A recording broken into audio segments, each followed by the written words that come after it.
sommes en compagnie de Florence Maheu, kayakiste professionnelle et participante aux prochains Jeux olympiques de Tokyo. Florence, merci d'être avec nous aujourd'hui. Merci pour l'invitation, Nicolas. Donc, pour commencer, peut-être nous présenter un petit peu ta discipline pour les gens peut-être qui connaissent plus ou moins. En fait, tu pratiques justement le kayak en eau vive. Donc, peut-être nous détailler un petit peu l'étendue de la discipline.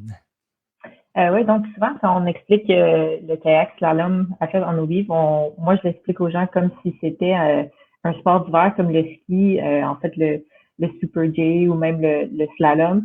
C'est un peu le même principe. En fait, on doit négocier une série de portes qu'on appelle, donc on doit passer entre les deux poteaux. Puis, en fait, on suit les numéros. De 1, ça peut aller de 18 à 25 portes. On a des portes qui sont rouges, puis on a des portes qui sont vertes. En fait, le parcours comprend 6 portes rouges, puis le reste, c'est à la discrétion là, du designer pour savoir combien il y a de portes vertes. Donc, les portes vertes, on les descend avec le courant. Puis les portes rouges, il y en a 6, 3 à gauche, 3 à droite pour être balancés. Puis les rouges, en fait, on doit remonter le courant. Donc, on les retrouve dans ce qu'on appelle là, des contre-courants où le courant est vraiment moindre. Puis dans le fond, le but, c'est de faire le parcours le plus rapidement possible. Sans avoir de pénalité. Puis ce qu'on appelle des pénalités, donc c'est toucher la porte. À chaque porte touchée, on a 2 secondes qui s'ajoutent à notre temps final. Puis si on manque complètement la porte, c'est 50 secondes qui est ajouté au temps final.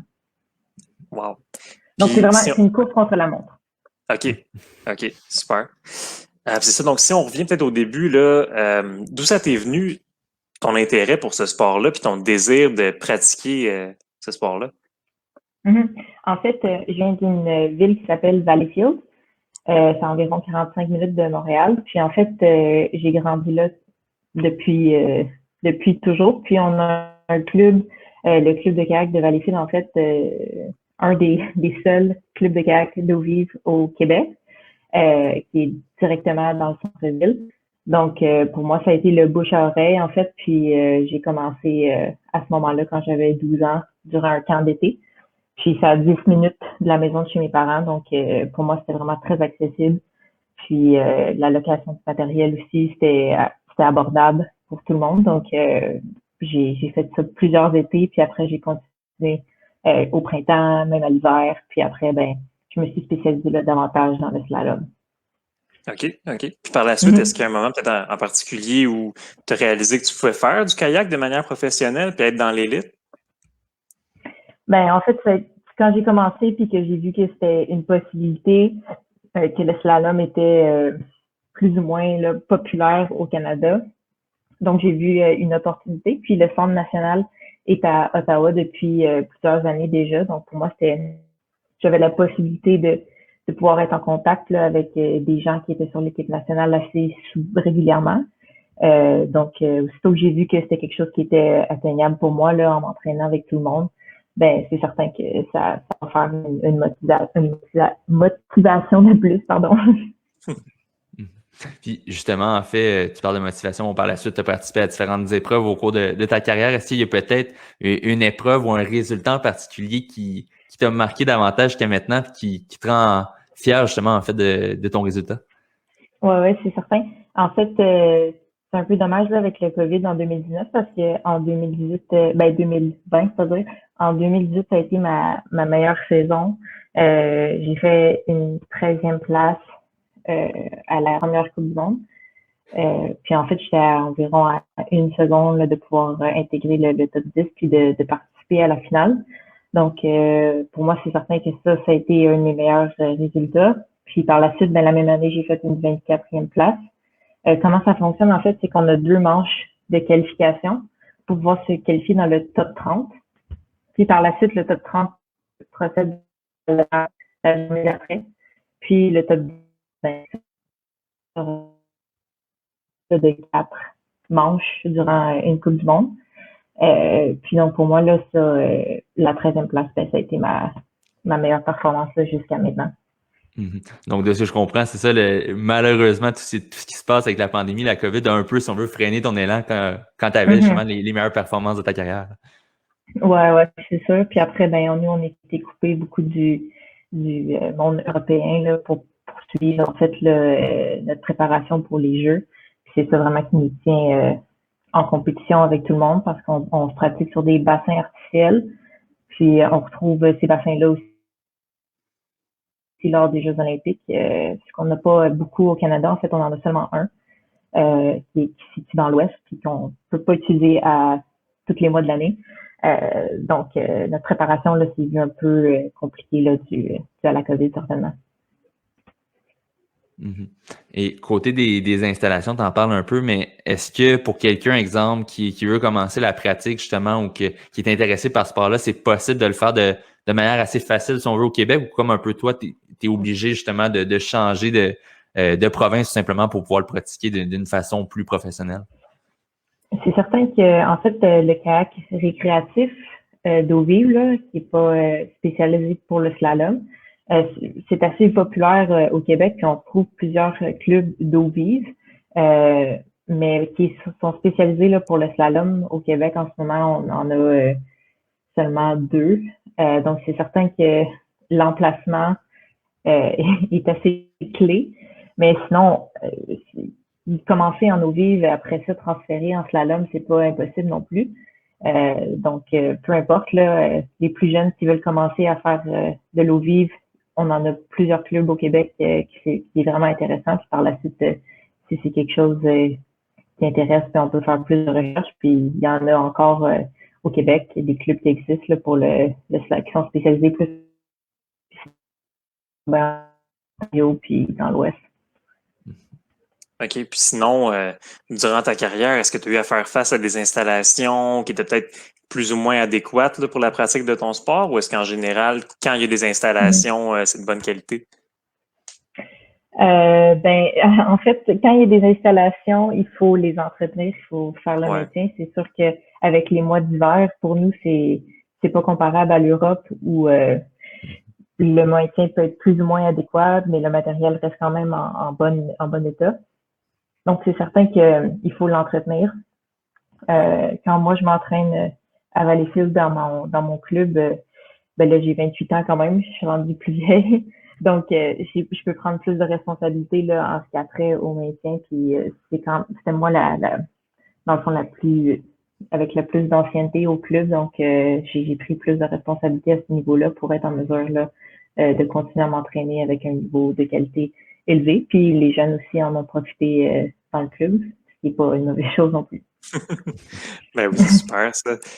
Puis sinon, tu as permis au Canada d'obtenir une place qualificative là, pour les Jeux olympiques 2020 au championnat du monde en 2019. Tu as confirmé ta propre sélection par la suite. Donc, j'imagine que ça vient avec beaucoup de fierté là, pour toi.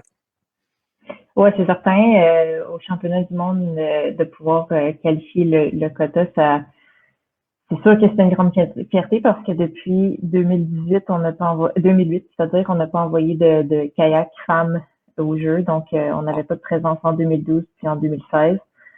Donc, c'est certain que d'avoir pu qualifier ce quota-là lors des championnats du monde directement, ça a enlevé une grande pression là, de pas avoir à passer par le quota continental.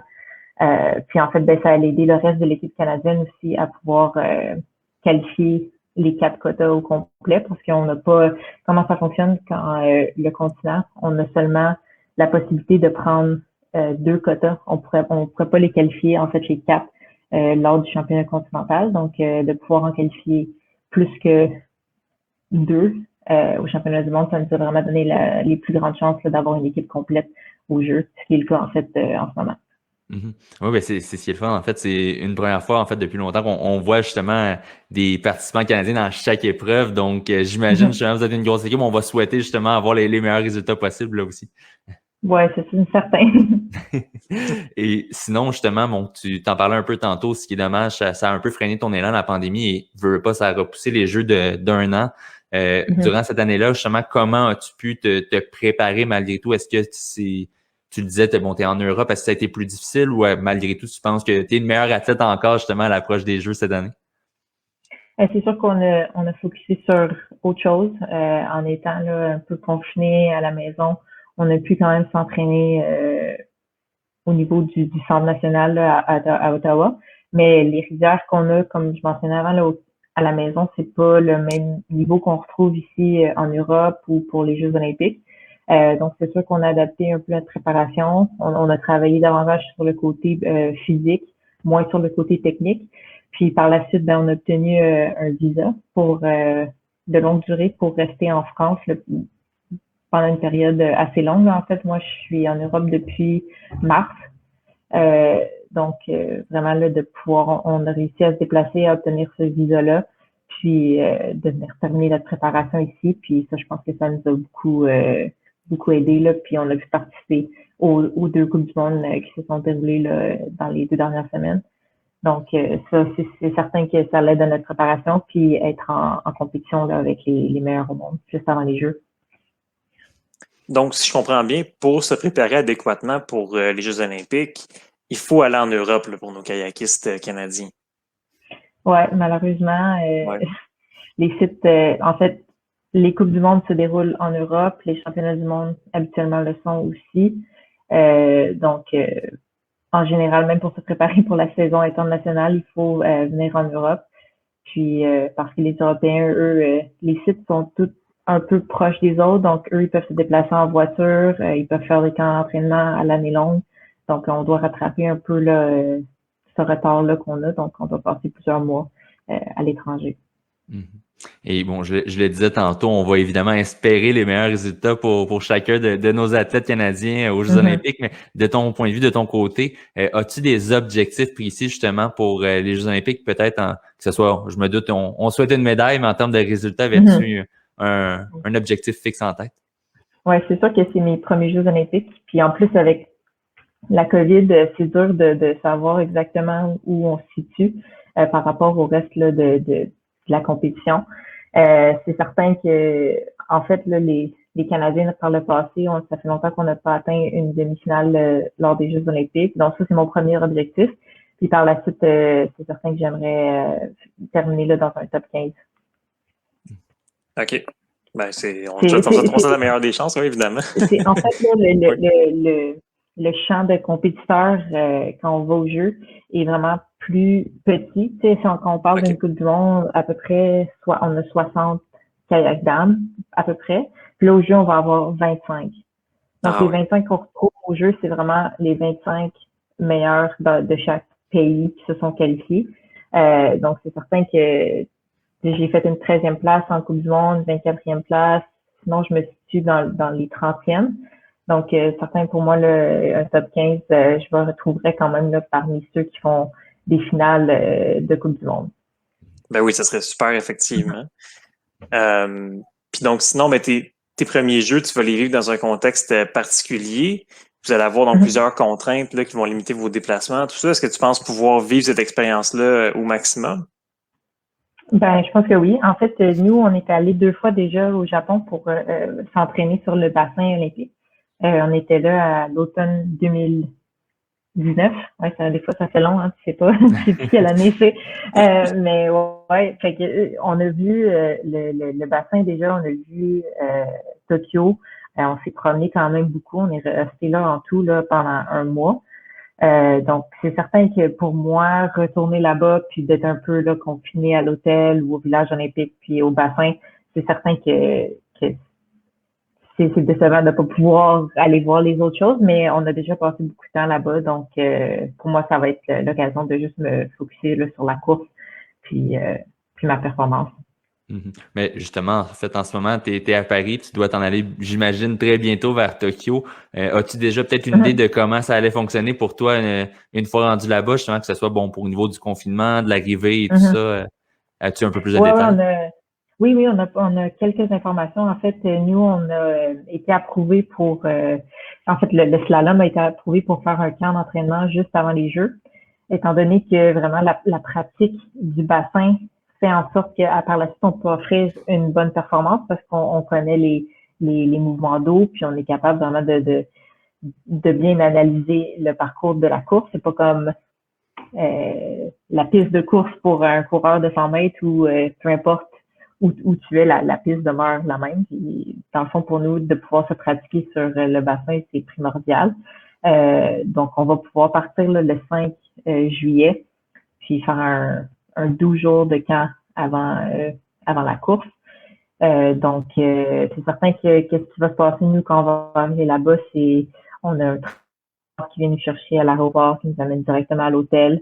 Puis après, ben, on est confiné à l'hôtel. Puis là, il y a un transport qui est fourni par l'organisation qui nous amène au parcours. Puis si on fait 2 entraînements dans la journée, on est confiné au parcours, puis on doit rester là durant toute la journée. Puis il y a des tentes qui sont avec air climatisé là, qui sont à notre disposition. Puis après l'entraînement, on retourne à l'hôtel. Puis c'est vraiment ces 2 endroits-là qu'on voit pendant 12 jours. Puis après ça, on se déplace vers le village olympique. Puis après ça, ben, ça va être village olympique, parcours olympique. Ce sera tous les déplacements qui seront autorisés. C'est quand même particulier, je veux pas, justement, comme première expérience olympique, de devoir le vivre justement dans ce contexte-là. C'est sûr, j'imagine, tu t'imaginais autre chose justement quand tu pensais aux Jeux olympiques il y a peut-être 1 an et demi, 2 ans de ça. Ouais. C'est sûr, mais en fait, pour moi, c'est ma première participation, puis j'ai envie de focuser sur la performance, puis pour moi, une participation au jeu, puis de pouvoir compétitionner à mon niveau, puis faire des bonnes manches de kayak. C'est vraiment là, tout ce que je peux demander. Puis sinon, si on se projette encore plus loin dans l'avenir, à quoi est-ce qu'on peut s'attendre pour toi pour la suite? Est-ce que tu vises plusieurs Jeux olympiques? Est-ce que tu vises d'être sur le podium éventuellement aux Olympiques? Comment tu vois ça? Ben moi, j'aimerais ça certainement là, continuer jusqu'en 2024 pour venir à Paris. Être ici en ce moment, puis de déjà naviguer sur le bassin olympique qui est déjà construit, en fait. C'est sûr que ça donne la motivation là, de vouloir continuer. Puis le kayak, pour moi, là, c'est une passion. J'ai 28 ans, je fais ça depuis que j'ai 12 ans. Si je voulais arrêter, j'aurais déjà arrêté, mais je continue. Puis c'est sûr que là, avec l'année qui a été repoussée de Tokyo, ben, on se rapproche de plus en plus de 2024 de Paris. Donc, c'est dur de dire non à ça là, quand c'est juste 3 ans de plus. Oui, ben on comprend ça, évidemment. Mais écoute, Florence, merci vraiment pour le temps que tu nous as accordé. On va évidemment te souhaiter la meilleure performance possible et, si possible, une médaille, même si tu peux nous ramener ça au Québec, évidemment, on va te le souhaiter. Donc, merci encore pour ton temps aujourd'hui, puis on va te souhaiter des excellents jeux. Merci à vous deux.